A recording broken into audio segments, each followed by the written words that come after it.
말씀 위해서 기도하겠습니다.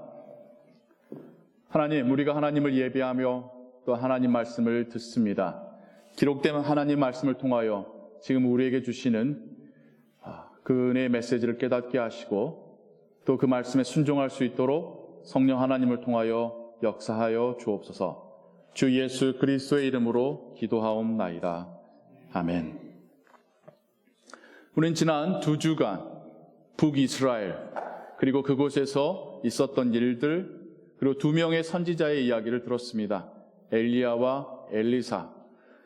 그들을 통하여 하나님께서는 우상 숭배하는 그 땅에 대하여서 여전히 오래 참으시고 경고하심으로 돌아올 기회도 주시고 선지자를 통하여서 놀라운 역사를 일으켜 보여주셨습니다. 하지만 결국 그들은 회개하지 못하였고 그들보다 더 북쪽에 있었던 옆나라 아람에게, 우리가 알고 있는, 역사 속에서 알고 있는 아시리아에게 멸망당하게 됩니다. 그리고 그때의 남유다의 왕이 히스기야였습니다. 히스기야는 자신이 즉위한 이후에 북이스라엘이 수리아에게, 아시리아에게 어떻게 멸망하는지를 똑똑히 보았습니다. 그에게는 평생 아시리아는 두려움의 대상이었고 경계의 대상이었습니다. 그래서 애굽에게 조공을 바쳐서 어떻게든 보호를 받아보려 했지만 당시에 아시리아는 굉장히 강력한 나라였고 애굽보다 아시리아는 더 가까이 있었습니다. 남유다는 다윗성 바로 옆에 성전이 있었던 관계로 하나님을 예배하기가 더 용이했었고 더 많은 선지자들과 혹은 제사장들이 있었기 때문에 남유다 자체는 하나님 말씀에 더욱 거했었던 나라였지만 하지만 그들이 항상 신앙이 좋았던 건 아닙니다. 신앙의 부침도 있었고 그들도 북이스라엘처럼 우상신을 섬기는 제단도 있었고 엉뚱한 신앙, 어떤 성물을 숭배하는 그런 신앙도 있었습니다. 히스기야가 구약의 그 다윗 왕조의 왕들 가운데 유명한 이유는 그의 종교개혁 때문입니다. 그는 그 왕권 초기에 이러한 우상신에게 제물 드리는 제단들을 파해서 없앴고 심지어 모세의 놋뱀이라고 알려져 있는 그 실제로 모세가 만들었었던 광야에서 만들었었던 놋뱀인지 아닌지는 확인할 긴 없으나 사람들은 모세의 그 놋뱀이라고 여겼었던 그것을 숭배하는 그것마저도 하나님을 섬기고 하나님이 당연히 어떤 형상을 만들지 말라 하셨던 그 십계명의 명령을 따라서 이것마저도 깨부숩니다. 그 자신이 하나님 말씀에 순종하려고 애썼고 성경은 하나님께서 그를 축복하셨다라고까지 말씀하고 있습니다. 그가 나라의 힘이 조금 생기자 그 남쪽에 있는 블레셋 지역마저도 점령하게 됩니다. 그 영토를 빼앗아 오는데 거기가 지금 전쟁이 일어나고 있는 가자 지구죠. 근데 그때 당시에 아시리아가 북이스라엘만 뿐만 아니라 요단 동편을 통해서 이 남유다의 아래쪽 블레셋 지역까지 다 점령한 상태였어요. 그러니 지금 남유다의 히스기야 왕이 아시리아의 제국 영토를 빼앗아 온 거예요. 싸움을 건 거죠. 그러자 그렇지 않아도 이 땅 딱 먹어버려야지 마음 먹고 있었던 아시리아의 왕 사네립이 군대 장관과 함께 수많은 군대 18만 5천 명의 군대를 이끌고 남유다로 진격해 옵니다. 남유다의 성들, 고을들 다 함락시키고 이제 마지막 남은 도성 예루살렘만 남았습니다. 아시리아의 군대 장관 사네립 랍사게는 그가 유다 방언을 말할 줄 아는 사람이었는데 그 예루살렘에 숨어있는 그 사람들에게 그들이 알 수 있는 언어로 여호와 하나님을 모욕합니다.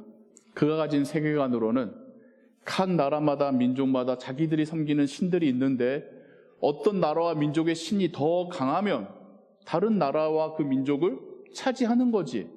지금껏 우리가 그 수많은 나라들과 민족들과 도시들 다 함락해 왔고 우리의 신이 그 어떤 신보다 강하다는 걸 입증했지 않았느냐. 너희의 신도 우리 신 앞에 무릎 꿇게 될 거야. 굉장히 모욕적인 이야기를 하게 되죠. 히스기야 왕이 가슴이 아파서 옷을 찢고 통곡을 합니다. 그런데 그가 모든 백성들에게 내린 명령은 잠잠하라. 어떤 말도 대꾸하지 말고 잠잠하라. 거기에 담겨진 뜻은 하나님께서 어떻게 하시는지 우리가 지켜보자. 우리가 어떻게 하려 하지 말고 하나님께서 역사하시기를 간절히 바라며 기도하자라는 뜻이 담겨져 있는 것이죠. 하나님은 선지자를 통하여서 히스기야에게 하나님께서 싸우실 것을 말씀하시고 그 약속대로 단 하룻밤 만에 18만 5천 명이 다 떼죽음을 당하게 됩니다. 군사를 다 잃은 왕이 자신의 본국으로 황급히 도망갔는데 그의 신전에서 제사를 지내다가 그의 신하 2명에게 배신당하여 칼에 찔려 죽게 되지요. 이 소문이 얼마나 그 지역사회에 그 주변에 파다하게 퍼졌겠습니까? 주변 나라들이 축하한다고 하면서 예루살렘에 조공을 보내고 좋은 관계 맺자고 화친을 맺고 그러자 히스기야의 어깨가 다시 올라가게 됩니다. 인생이 그래요. 잘 나가다가 고난을 겪다가 또 잘 나가면 그 힘들 때를 잊어버리고 다시 어깨가 올라갑니다. 성경이 이때 뭐라 하냐면 히스기야가 교만해졌다고 말합니다. 또 어떤 말을 하냐면 히스기야가 하나님께 감사하지 않았다라고까지 표현하고 있습니다. 어느 순간 이걸 내가 한 거지. 야, 나의 리더십이 나의 나라를 살렸어. 나의 이 카리스마가 저 수리아 아시리아를 물리쳤어. 큰 착각을 하고 있는 것이죠. 그러자 하나님 다시 한번 선지자를 보내셔서 너 이제 얼마 안 있다가 네 수명이 맞춰질 거야. 중환병이 걸렸나 봐요. 죽을 준비해. 다음 왕이 넘겨줄 사람도 정하고 신변 정리하고 마음 준비해. 하나님이 시간을 주시네요. 그 이야기를 들은 히스기야가 자신의 죄를 깨닫습니다. 그리고 하나님 앞에 다시 나아가 무릎 꿇고 회개하며 기도합니다. 그게 오늘의 이야기예요. 진심으로 회개합니다. 진심으로 하나님 앞에 울며 통곡합니다. 자비가 많으신 하나님, 인내가 많으신 하나님이 또 그 마음을 돌이키셔요. 다시 선지자를 보내셔서 하나님이 그에게 전하서 하신 말씀이 내가 너의 기도를 들었고 너를 3일 내에 낫게 할 것이고 너에게 그 수명을 15년을 연장해 주리라. 그러면서 또 하시는 말씀이 이 이적에 대한 징표를 너는 어떤 걸 보기 원하니? 오늘날 우리는 다 손목마다 시계를 차고 있고 시간을 알 수 있는 방법이 많지만 그 당시에는 해시계입니다. 해시계를 막대기를 땅에 꽂아가지고 그 해시계가 아니라 왕궁에는 일종의 건축물 같은 해시계가 있어서 해의 그림자가 계단으로 이루어진 거기를 그림자가 한 칸 한 칸 옮겨날 때마다 이게 지금 몇 시구나, 4경이구나, 5경이구나 알 수 있는 그 해시계의 그림자가 앞쪽으로 움직이고 원하니 뒤쪽으로 움직이고 원하니 과학적으로 말이 안 되는 거잖아요. 앞쪽으로 빨리 간다는 것도 말이 안 되고 뒤쪽으로 간다는 소리는 더 말이 안 되고 근데 히스기야는 그래도 앞쪽으로 가는 게 더 가능하니까 뒤쪽으로 가게 해주십시오. 하나님이 그 그림자를 우리가 과학적으로 이해할 수 없는 현상이 일어나죠. 그 그림자를 뒤쪽으로 10칸을 움직이시면서 이것이 하나님의 뜻하신 바고 하나님께서 이루실 거라는 것을 보여주십니다. 그 약속대로 히스기야가 나음을 입습니다. 그리고 그에게 주어진 삶을 그는 신나게 살아요. 이 똑같은 그 상황에 대한 스토리가 열왕기 하뿐만 아니라 역대하 32장에도 기록되어 있는데 열왕기 상하는 선지자적인 관점에서 각 왕들에 대하여서 기록할 때에 그들이 우상 숭배에 대해서 어떤 대처를 했었느냐라는 관점으로 선지자의 충언에 대해서 어떻게 들었느냐의 관점으로 기록이 되었고 평가가 기록되어 있고 역대 상하는 제사장적인 관점으로 각 왕들이 성전을 어떻게 대했었는지, 제사장들과의 관계가 어땠었는지의 관점으로 평가하며 기록이 되어져 있습니다. 그래서 한 왕에 대해서도 선지자적인 관점에서 평가와 제사자적인 관점에서 평가가 조금 달라지기도 해요. 같은 사건에 대해서 역대하에서는 다시 한번 히스기야가 하나님께 감사하지 못하고 교만해졌다는 이야기를 기록하고 있습니다. 무슨 이야기냐면 한번 인생에 두 번의 큰 고비를 넘겼잖아요. 첫 번째는 18만 5천 명의 아시리아 제국에 멸망당할 뻔하다가 하나님께서 구해주셨고, 이번에는 죽을 병에 들었는데 낫게 되었습니다. 다시 한번 주변 나라들이 축하 사절을 보내고, 또 이 왕의 입지가 그 나라 안에서 어떻겠습니까? 하나님이 두 번 살려준 왕이잖아요. 나라가 하나로 단결하고, 성경에 또 뭐라 하냐면 하나님이 그를 축복하시니까 그가 부해져서 지금 있는 창고와 집에 다 들이지 못하니까 따로 그 금부치들을, 보석들을 저장할 성을 하나 따로 짓고, 창고를 짓고, 음식과 기름을 저장할 건축물을 또 따로 짓고, 또 뭐 말과 마병들, 가축들을 이걸 또 따로 지을 정도로 굉장히 부유해졌다고 합니다.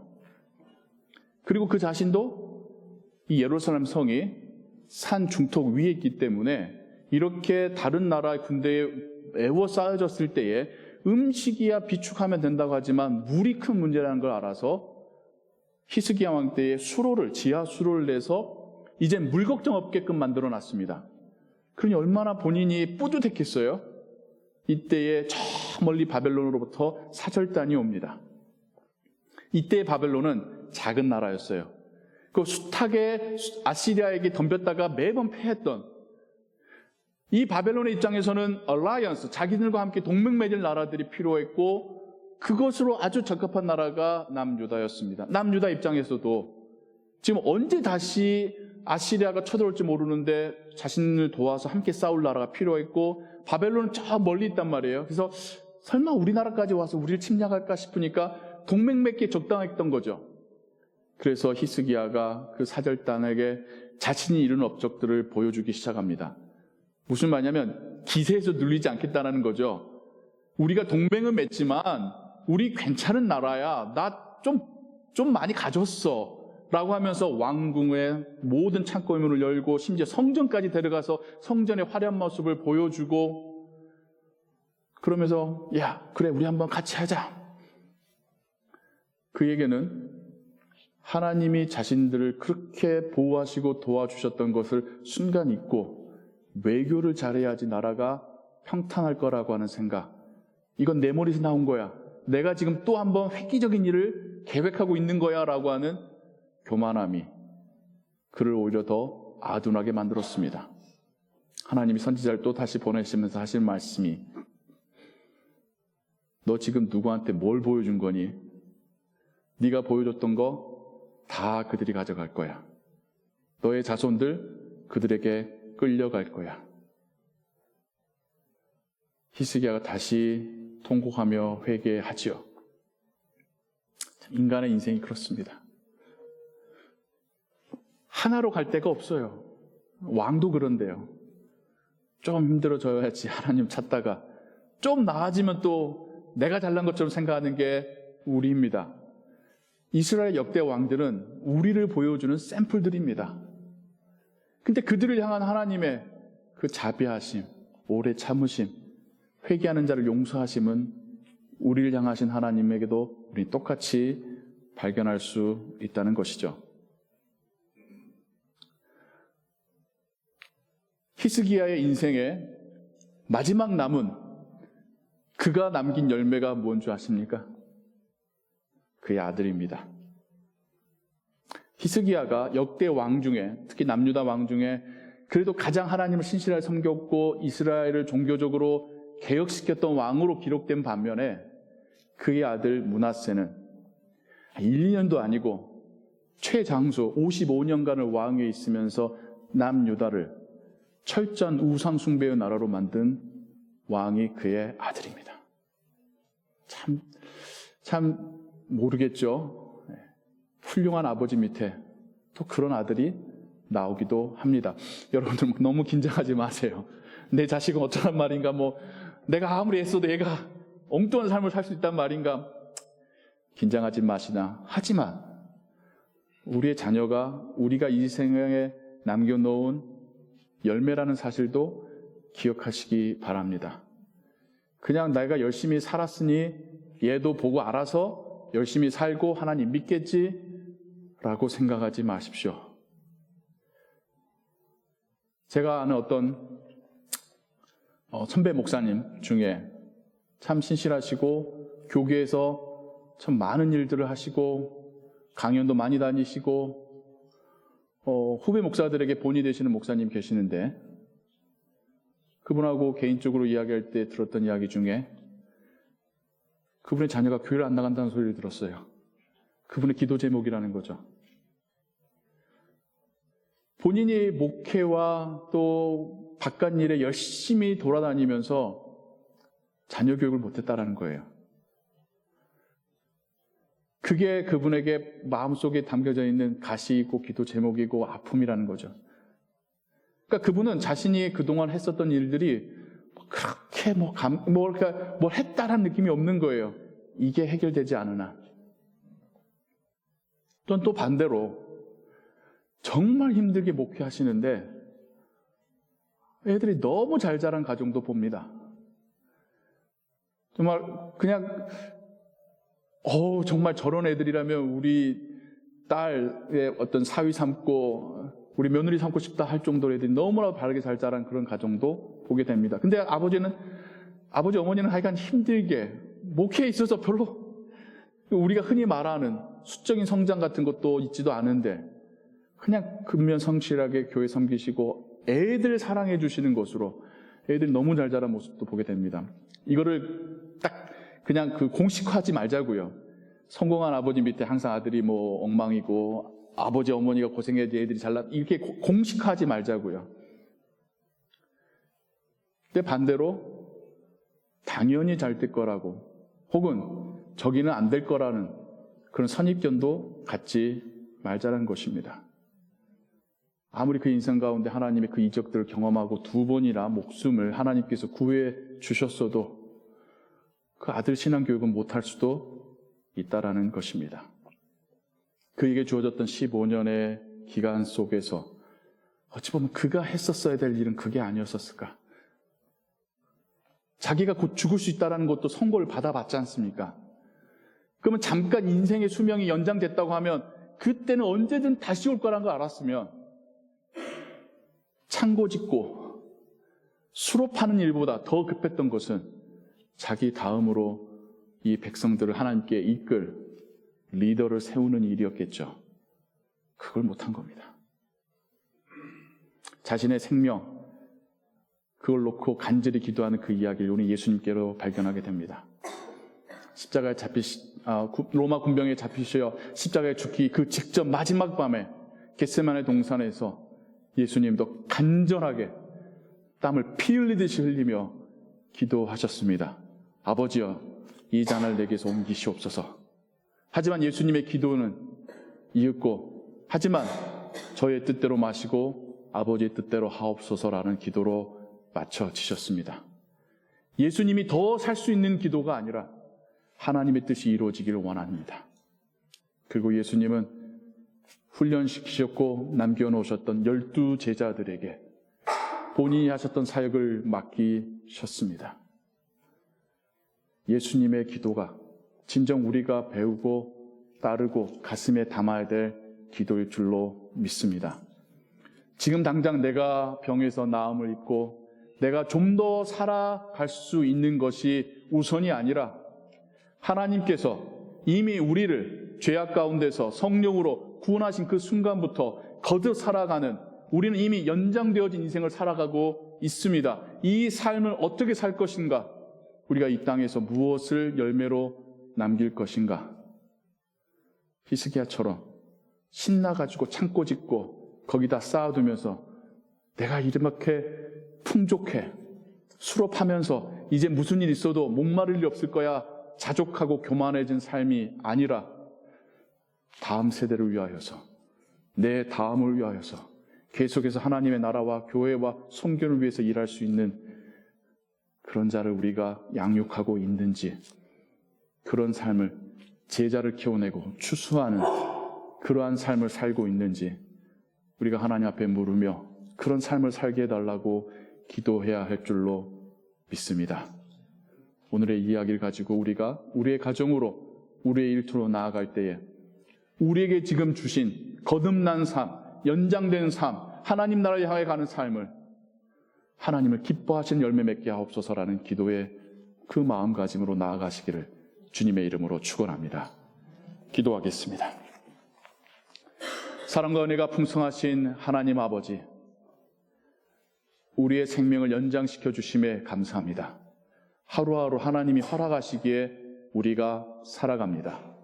이 삶을 어떻게 살 것인가, 우리로 그 방향을 잃지 않게 하여 주옵소서. 우리의 삶이 어떤 열매를 하나님께 올려드리고 있는 것인가, 우리로 돌아보게 하여 주옵소서. 더 하나님을 의지하고 하나님 앞에서 겸손하고 하나님께서 우리에게 베푸신 것에 감사하게 하옵소서. 나의 눈에 선하기보다 하나님 눈에 선하는 그런 삶을 살게 하여 주옵소서. 그러한 삶을 우리의 자녀들이 이어가게 하여 주옵소서. 우리가 복음 전하는 삶을 살게 하여 주옵소서. 주 예수 그리스도의 이름으로 기도하옵나이다. 아멘.